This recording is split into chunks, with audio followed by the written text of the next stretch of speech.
The second part of the meeting this afternoon, and I was invited last year. People said to me this time, you should give an upbeat conversation, Kees. And because 60% of you were here last year as well, I gave my presentation last year on the development in the financial markets in 2011. That was not a very nice story, and some of you, at that moment in time that I gave the presentation, there was a peak, I would say, in the economical environment, and everybody thought that it was going very well, and my prediction was that we were in for a second wave of turmoil in the financial markets, which actually came through around the period of September, November. So I decided this year not to give any presentation. So when people ask me, can you give a presentation on the developments in 2012? I said, well, let's not do that. But we're going to have a discussion on connected leadership, because the theme of this day was connected leadership, and we didn't actually address that specific issue in the presentation. But let's all have it standardized, so I would like to start with the bad news first. My English, nor my looks are up to the level of Celine. That's the first. I'm kind of an identity crisis because I'm wearing a tie and a white t-shirt, so I don't know actually how it's going to look like. And two of the participants of the panel are not here. That's Ark Minima. He had a business crisis that he need to attend to, and also Raj Patel is not here because he was sick. But we have 6 highly competent and capable CXOs, I would say, that are going to host the session of this afternoon. And the first one is Evert Depender. He is the CEO of Legal Identity, Legal Intelligence, of course. Right, and he's very ICT-minded, knows everything about legal aspects and how to get rid of, for example, all the documentation and do everything electronically. Evert Depender.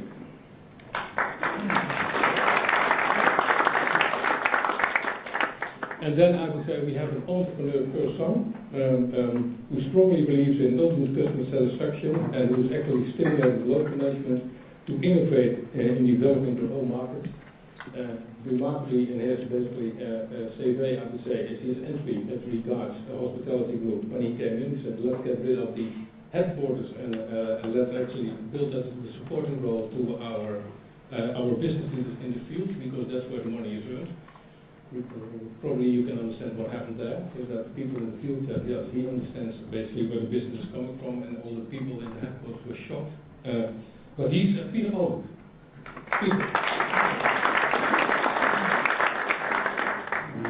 Next on the list is Peter Bak, the former CIO of the best personal and private bank in the Netherlands, Van Lossel, and now the CIO of Riolis Bank. And Riolis Bank is the leading, I would say, social bank in the Netherlands. People are going to tell you something more about it. Peter Bak. Then we have Ryan Tawari.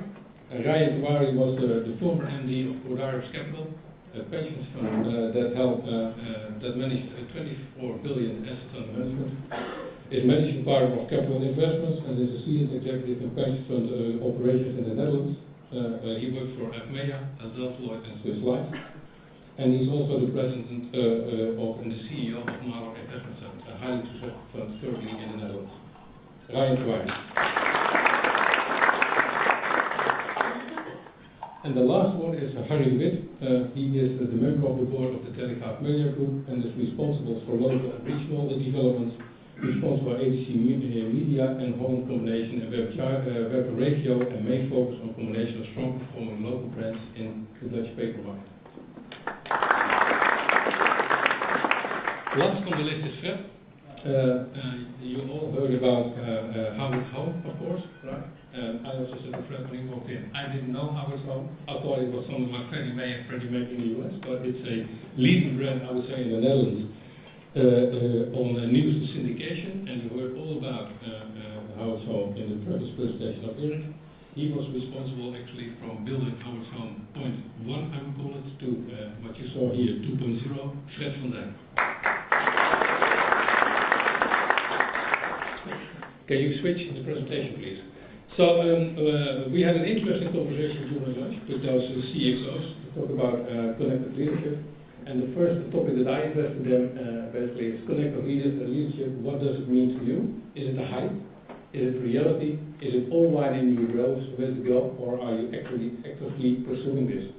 Harry, can I give the word to you? Because I think the Telegraph Media Group is in a state of transition from the old press-oriented and public documentation to electronic environments like social media.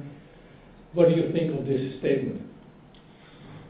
Yeah, our completely business is changing nowadays. It's not a transformation, it's maybe better to talk about revolution. We have to change really everything. The function of the newspaper is changing.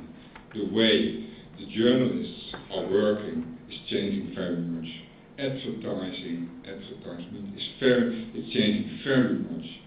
We have to do with the marketing, which is changing very much. We have to do with the development of new platforms, not only newspapers, but also digital platforms, which have to change our complete business.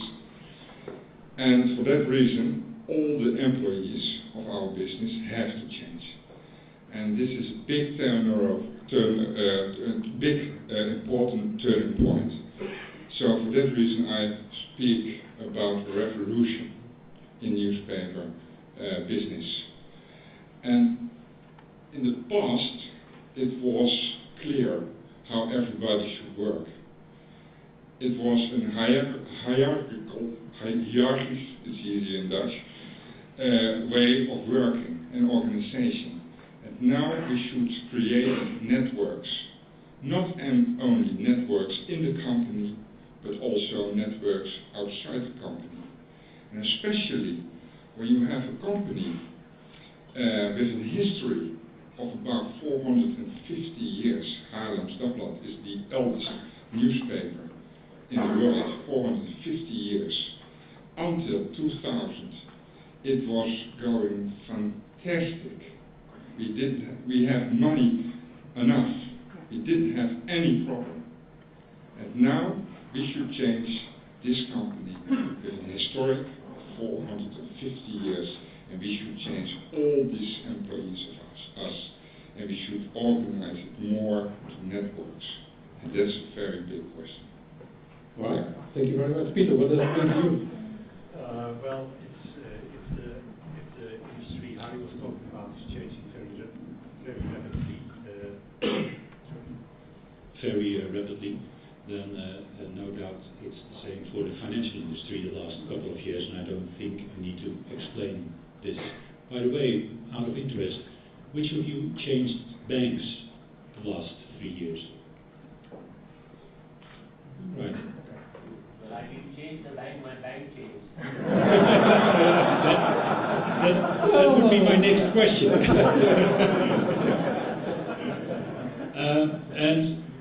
Within the financial industry, on the customer side and on the supplier side, connectivity is vital the coming years to survive, I think. Have the right connections technically but also emotionally with your customer, and in fact on the same level with the supplier you are dealing with is vital. That same counts, by the way, also with having a very connected attitude within your company with the people who are working for you, and especially Triodos is very explicit about it. There's a very strong value-based culture being, I would say, implemented, but it sounds a bit technical. It's just there, and it stays there within the company, where you can see that the management is very attentive to small details which will give the culture which the company would like to address and have enforced. Give you 2 examples of that. First one is the following. Every meeting room within Triodos has a red chair and a green chair. If you enter the meeting room, you can decide for yourself, shall I take the red chair, or shall I take the green chair, or shall I take a neutral chair. If you set yourself within the red chair, on the red chair, you are supposed to have have an observant eye on the process of the meeting, and you can correct that. If you're sitting on the green chair, decisions which are being made during the meeting are being challenged on their sustainability content, and you have the obligation to take care of that. That's a very interesting detail within the company, I noticed. A second example is about connectivity. When you have your lunch, of course you have to pay for the lunch, and next to the teller there is a big pile of business cards of every colleague within the company.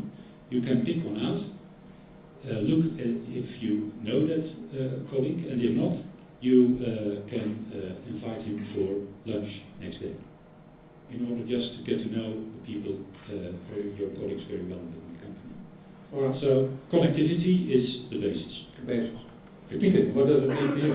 I think regards is in the middle of, I would say, connectivity. So. Yes, regards the 16 locations throughout this beautiful country, hotels, meeting centers, event centers. And if you can imagine, there is a lot of things going on. What the distance rocket scientists we are doing. But when you are talking about working together, connectivity, you have to talk about three things, I think. Working with your customer, working with your own people, and of course working with your competitors. So I think when we want to innovate, we need other people, because we are now working here in this business for 20 years and the business is just going down everywhere. So when you want to make the change, not then only in the world, but also in your own company, you have to work together. Look what is now happening in the world around politics. There are movements coming up now. So you need to have your movement in your own company, but then also outside. So if we want to have innovation, we need it. We just need to work together. So it isn't just old wine. It is only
that we disclose information from are very keen on keeping our independent position. So yes, independence is a very important thing, but working together with the other subsidiaries is as much as important. So you don't have to do one thing and leave the other, but you can combine them both. Yeah. Right. Fred, what is your perspective on that? Well, continuing what René was said in his presentation earlier this afternoon, we think that the world is changing in a very rapid way, and one of our partners is Deloitte, and we are developing our products in very cooperation with Deloitte, and Deloitte is calling this the big shift. And well, we see that as a changing of the rules of the business game.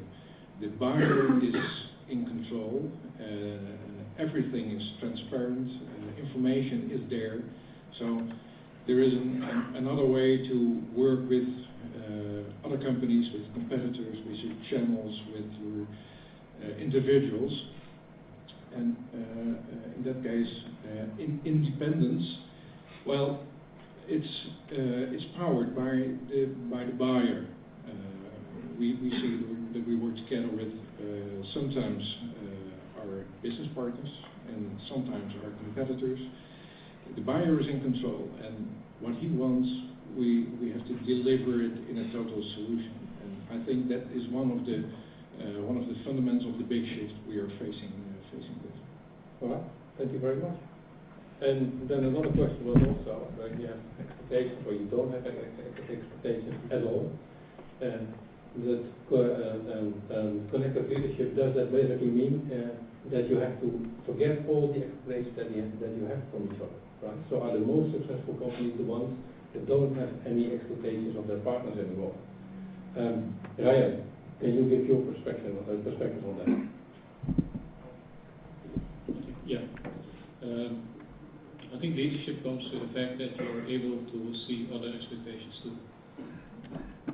Otherwise you're not able to lead, because if you lead yourself, you will not really progress as far. So what I think is that if you're, you could say, excelling your leadership by understanding your business partners' perspectives and understanding their ambitions, then it's easier for you to tap into that.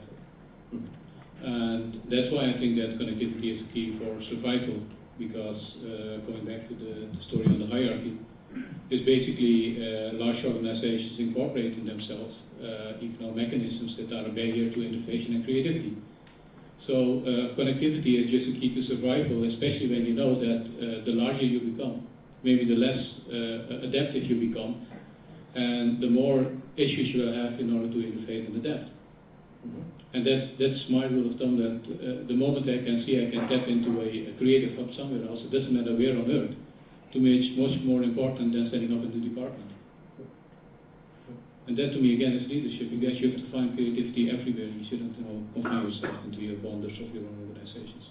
That's very clear, but I remember also from the discussion, Peter, is that you talked about trust in this issue. Can you elaborate a little bit on that? Yes, I can. The main thing for me is when you want to work together, you have to share dreams in your first weeks, months. And then after that, when you are seeing that both you will have the same dreams, you will fall in love. And then after that, you will have to make appointments with each other. But I don't like the word expectation. I like the word. I like the word dreaming with each other. And then after that, you can make your targets with each other. So everything is coming together with trust. As it is with love, you will just have to trust each other, and then you can move forward. So in fact, what you're saying is the exploration phase is something that relies definitely on trust, but when it moves further, you have to make smart goals with each other. Smart targets, of course. And set your expectations right. Right. Act alone, this is what we also said, right? A highly sophisticated manager, all of you in the room, are we behaving like that? Or is it basically, should we leave that aside? become a level 5 manager of your goals, it would be great, right? Support the organization, but also support your partners and support your competitors, and making yourself serviceable, I would say, to the outside world. Any perspective on that? Yeah. Well, in this particular time frame of the new media, I think it's a necessity to work together with all kinds of partners and focus on what you're doing as best. And it's nowadays not possible to do everything at yourself, at your own. It's just possible to accelerate if you're working together with the best partners in your environment, and help each other to winning the game and driving the goals. And well, I think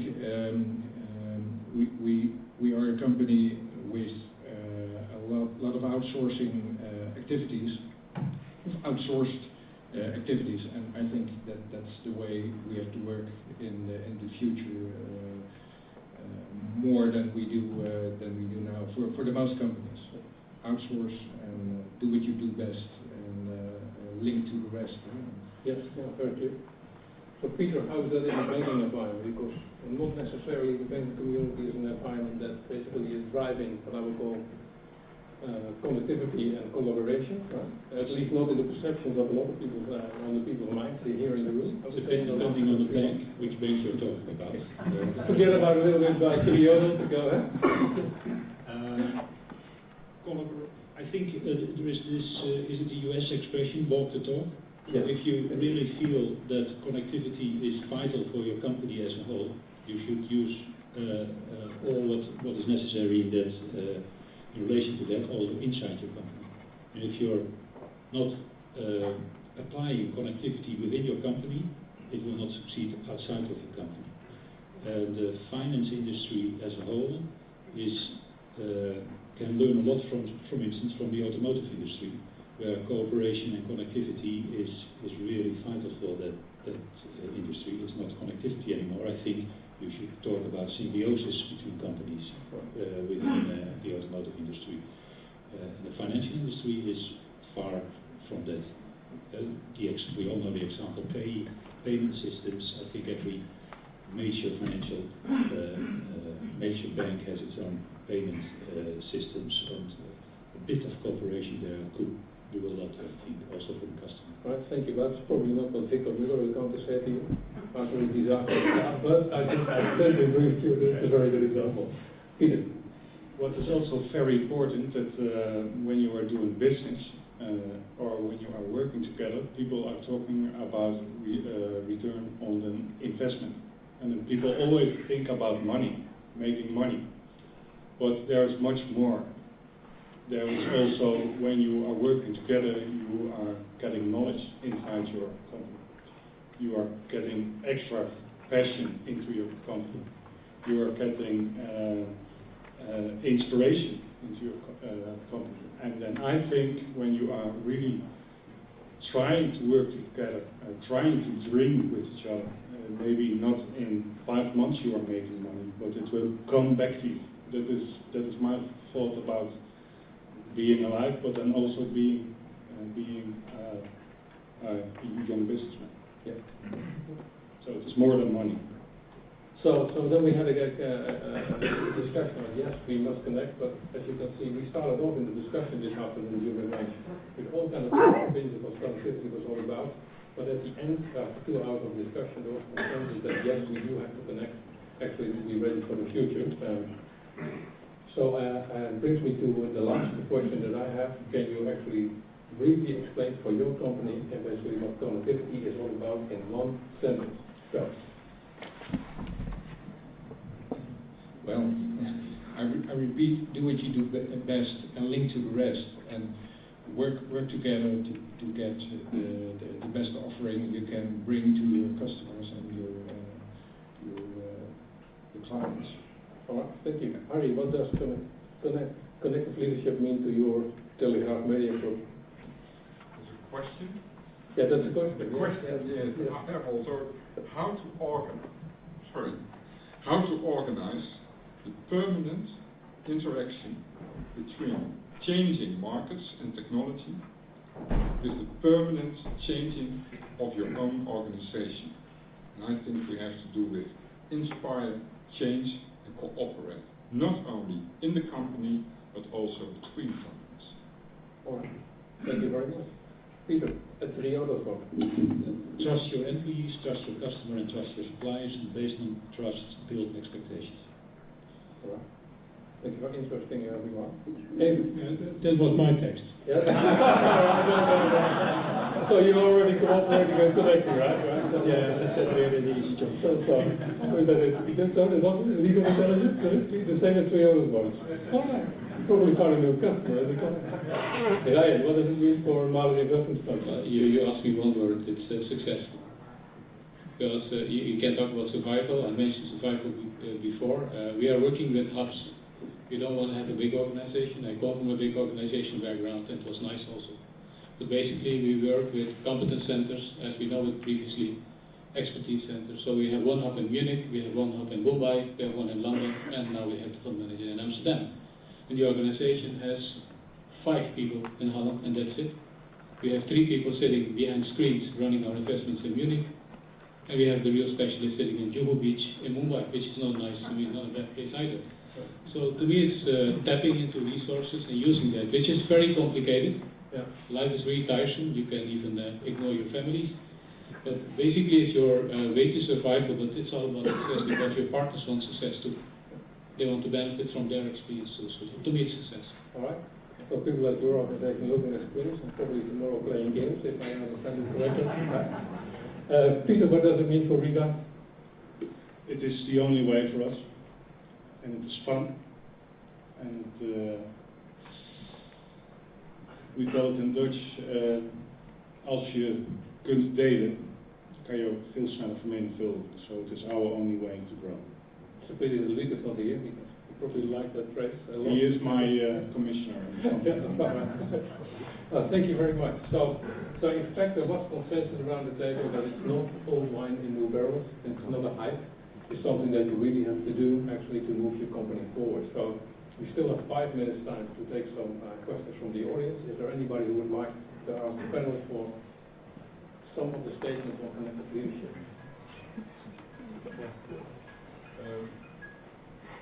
Do I need the microphone or is it okay? Like No, I don't have the microphone. I'm sure everybody hears you correctly. Thank you. Yeah, I have a question to Mr. Peter Albert. As you mentioned, your business is actually quite a traditional business. It's no rocket science, as you mentioned. So, and you also mentioned you collaborate with technology partners, but also with your competition. So I was very curious on one way how you try to innovate, but on the other and not give away your secrets to your competitors. Or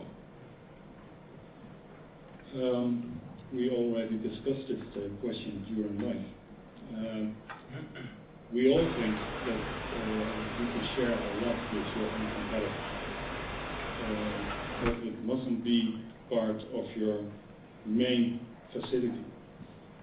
So you can do a lot of things together in the back of house, even in the front of house that people can see. You told me about the Telegraaf that you are now working together. Maybe you can mention that. Yeah, 10 years ago, it was not possible to talk with each other, all these newspaper organizations, about collective distribution of newspapers. Nowadays, because everybody told each other, it's a core business of ours. When you are too late, the customer has to complain, and then you have a problem. Nowadays, it is so necessary for all of us to make the distribution very cheap. So yesterday it was an announcement that we all will cooperate next year or this year to organize the distribution together. So it depends how necessary is it, the change, and also is it the main issue of your company, of your identity, or is it facilitated? Okay, that's clear. Thank you. Thank you.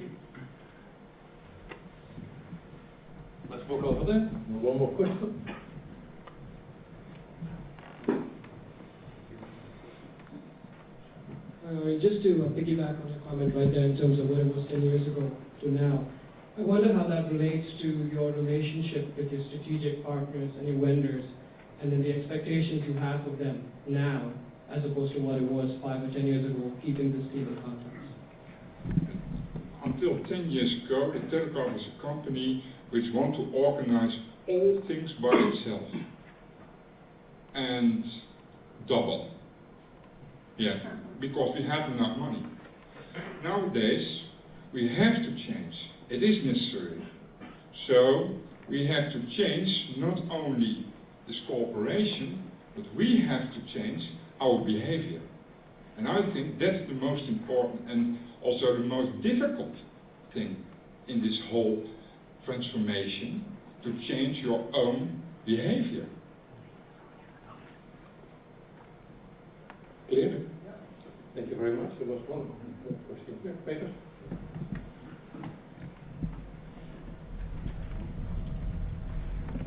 Spent 5 minutes walking all down there, but... Thank you very much, Kees.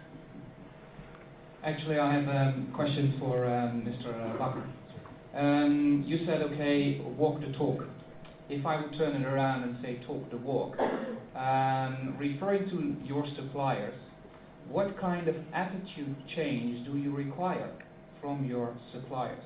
Because internally you're transforming, you're putting various things together.